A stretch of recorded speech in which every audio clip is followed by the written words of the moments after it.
നമസ്കാരം, ഫിറോസ് ആണ്. 92.7 big FM റേഡിയോയിൽ നിന്ന് വളരെ വിചിത്രമായ ഒരു കാഴ്ച കണ്ടിട്ടുള്ളത്. തിരുവനന്തപുരത്ത് നടക്കുന്ന ഓരോ കാര്യങ്ങളിലും നമ്മുടെ ഒരു ഇൻവോൾവ്മെന്റ് അല്ലെങ്കിൽ തിരുവനന്തപുരത്ത് നടക്കുന്ന കാര്യങ്ങൾക്കകത്തേക്ക് ഒരു പുതുമയുണ്ടെങ്കിൽ അത് അറിയണം എന്ന് ആഗ്രഹിക്കുന്ന ഒരു വ്യക്തി എന്ന നിലയ്ക്ക് നമ്മുടെ നാട്ടിലൊരു പുതിയ സംസ്കാരം രൂപപ്പെട്ടു വരുന്നത് കണ്ടതുകൊണ്ട് നിങ്ങളിലേക്ക് വന്നതാണ്. മെഡിക്കൽ കോളേജിലെ അമ്മയും കുഞ്ഞും പ്രതിമയാണിത്. നമുക്കറിയാവുന്നതുപോലെ തന്നെ അമ്മയും കുഞ്ഞും പ്രതിമ എന്ന് പറയുന്നത് നമ്മുടെ ശ്രീ അവിട്ടം തിരുനാൾ ഹോസ്പിറ്റലിന്റെ മുമ്പിലായിട്ട് ഇരിപ്പുണ്ട്. കാലകാലങ്ങളായിട്ട് ഇവിടെ ഉണ്ട്. ഇങ്ങോട്ടേക്ക് പോകുന്നത് സൂപ്പർ സ്പെഷ്യാലിറ്റി ഹോസ്പിറ്റൽ എന്നും അങ്ങോട്ടേക്ക് പോകുന്ന RCCയുടെ വഴി എന്നൊക്കെ നമുക്കറിയാലോ. അപ്പൊ ഇവിടെ കുറച്ചു നാളായിട്ട് കേട്ടോ മെഴുകുതിരി തിരി ഒക്കെ വെച്ചിട്ട് ഇവരുടെ ഒരു ഇതുണ്ട്. ഇവരുടെ ഒരു കേട്ടോ ഒരു സാമ്പ്രാണി തിരിയൊക്കെ കത്തിച്ചു വെച്ചിട്ട് ഒരു പ്രാർത്ഥനയുടെ രൂപത്തിലേക്ക് പ്രതിമ എത്തിച്ചേർന്നിട്ടുണ്ട്. അപ്പൊ നമ്മുടെ കൂടെ നെയ്യാറ്റിൻകരയിൽ നിന്നൊരു ചേട്ടൻ കുറച്ച് കൂടുതൽ നേരമായിട്ട് ഇവിടെ ഉണ്ട്. തിരിയും മെഴുകുതിരിയൊക്കെ കൊളുത്തി നിൽക്കുകയാണ്. നമസ്കാരം. ഇത് എന്തിനാണ് നമ്മളിങ്ങനെ ചെയ്യുന്നതെന്ന് എന്തെങ്കിലും ധാരണയുണ്ടോ?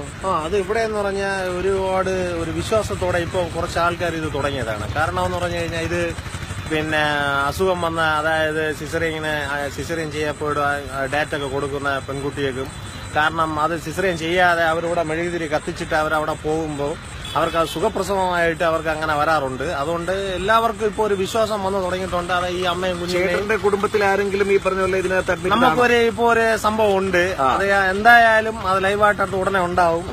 അപ്പൊ അവർക്ക് വേണ്ടിയാണ് ഇപ്പോ മെഴുകുതിരി കൊടുത്തത്. നിങ്ങൾ വളരെ വ്യക്തമായിട്ട് കേൾക്കുന്നുണ്ടാവും. തിരുവനന്തപുരത്ത് നമ്മുടെ മെഡിക്കൽ കോളേജിനകത്ത് ഈ അമ്മയും കുഞ്ഞും പ്രതിമയുടെ മുമ്പിൽ മെഴുകുതിരി കൊളുത്തി വെച്ചാൽ ഒരുപാട് പേര് നിൽപ്പുണ്ട്. ഇതാ കണ്ടോ, ഇവരൊക്കെ കൂടി ചേർന്നിട്ട് ഇവിടെയൊക്കെ ഉണ്ട്, സ്ത്രീജനങ്ങളൊക്കെ ഉണ്ട്. ഇവിടെയൊക്കെ കൂടി ചേർന്ന് മെഴുകുതിരി കൊളുത്തുന്നത് സിസേറിയൻ ഒഴിവായി സുഖപ്രസവം ആകാനാണത്രേ. ഞാനിനി ഒരു കുഞ്ഞു ചോദ്യം അങ്ങോട്ട് ചോദിക്കട്ടെ. ഈ പ്രതിമ അമ്മയും കുഞ്ഞും പ്രതിമ ആരാ ഉണ്ടാക്കിയെന്നറിയോ? അതറിയത്തില്ല. പണ്ട് മുതലേ ഇതിങ്ങനെ ഉണ്ട്. എന്റെ ഓർമ്മകാലം മുതലേ ഇതുണ്ട്. ഇതുണ്ട്. അപ്പൊ ആരാണ് ഉണ്ടാക്കിയത് എന്നുള്ള രണ്ടാമത്തെ കാര്യമാണ്. പക്ഷെ ഇതിന്റെ മുമ്പിൽ മെഴുകുതിരി കൊളുത്തിയാൽ സുഖപ്രസവം നടക്കുമെന്നതാണ്. ഇനി ഇവിടെ ഈ ചേച്ചിക്കും അമ്മ അകമഴിഞ്ഞ് പ്രാർത്ഥിക്കുകയാണ്. നമസ്കാരം അമ്മ. നമസ്കാരം. ഇത് ആരാ ഉണ്ടാക്കിയെന്ന് നമുക്ക് അറിയോ? പിന്നെ എന്തിനാ നമ്മൾ ഇതിന്റെ മുമ്പിൽ പ്രാർത്ഥിക്കുന്നത്? എന്തിനാണ്? ഇത് ഈശ്വരനായിട്ടാണ് നമ്മൾ ധ്യാനിക്കുന്നത്. അതാണോ? ഒരു ദൈവിക അംശമാണോ അതോ ഇതിലെ മാതൃത്വത്തെയാണോ നമ്മൾ ധ്യാനിക്കുന്നത്? എന്താണ്? ഒരു പ്രതിമ എന്ന് പറഞ്ഞ ഒരു ദൈവത്തിന്റെ ഒരു വിശ്വാസം. മനസ്സിലായി. അതായത് ഏത് സമുദായമാണെങ്കിലും ശരി, അമ്മയും പറഞ്ഞത് കറക്റ്റാണ്. പ്രാർത്ഥിച്ചു കഴിഞ്ഞാൽ അത് ഒരു പ്രതിമയാണെങ്കിൽ പ്രാർത്ഥിക്കണം എന്നതിലേക്കാണ് നമ്മൾ എത്തിയത് അല്ലേ? ഇവിടെയും നമുക്കും ഇതേപോലെ എന്തെങ്കിലും വിശ്വാസം ഉണ്ടോ? വിശ്വാസമുണ്ട്. എങ്ങനെ സിസേറിയന്മാര് സുഖപ്രസവം ആയിട്ടുണ്ടായിരുന്നോ?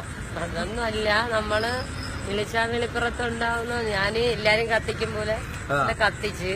അപ്പൊ ഒരു കാര്യം എനിക്ക് സാധിച്ചു തന്ന്. അതായത് വിളിച്ചാൽ വിളി കേൾക്കുന്ന ദേവി എന്നാണ് നമ്മളിപ്പോ ആക്കി വെച്ചിരിക്കുന്നത്. ഞാനൊരു കാര്യം പറയട്ടെ, എല്ലാവരും കൂടെ ചേർന്നിട്ട് ഞാനൊരു കാര്യം പറയട്ടെ.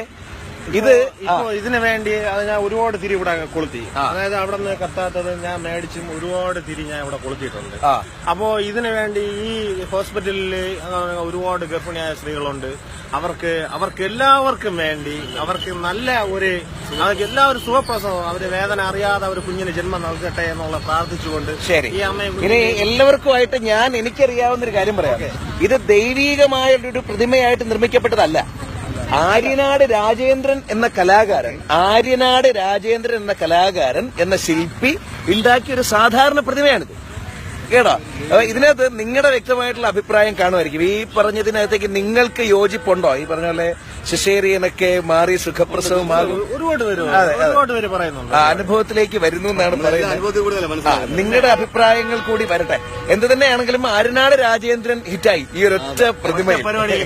പിന്നെ വേറൊന്നുണ്ട്, അമ്മയെ നമ്മൾ എല്ലായ്പ്പോഴും ആരാധിക്കുക തന്നെ വേണം. നമ്മൾ ഈ കൊളുത്തി വെച്ച മെഴുകുതിരി വീട്ടിലെ അമ്മയ്ക്ക് ഒരു ചോറ് കൊടുത്തിട്ടാണെങ്കിൽ കുറച്ചുകൂടി നന്നായിരുന്നു എന്ന് എനിക്കൊരു അഭിപ്രായം. നമ്മളത് കൊടുത്തിട്ട് ആണ് എന്തായാലും ഞാൻ ചോറ് കൊടുത്തിട്ടാണ് ഞാൻ തീർച്ചയായിട്ടും ഈ അമ്മയുടെ മുമ്പ് ഈ ഹോസ്പിറ്റലിലുള്ള എല്ലാവർക്കും വേണ്ടി ഞാൻ കത്തിച്ചത്. പക്ഷേ ഈ പറഞ്ഞ പോലെ മെനക്കെട്ട് നിന്ന് മെഴുകുതിരി കത്തിക്കുന്ന എല്ലാവർക്കും ഞങ്ങളുടെ വക ബഹുമാനം നേരിടും. നിങ്ങളുടെ അഭിപ്രായം അറിയിക്കണം കേട്ടോ. കൂടെ ഉണ്ടായിരുന്നത് ഫിറോസ് ആണ്. 92.7 ബിഗ് FM.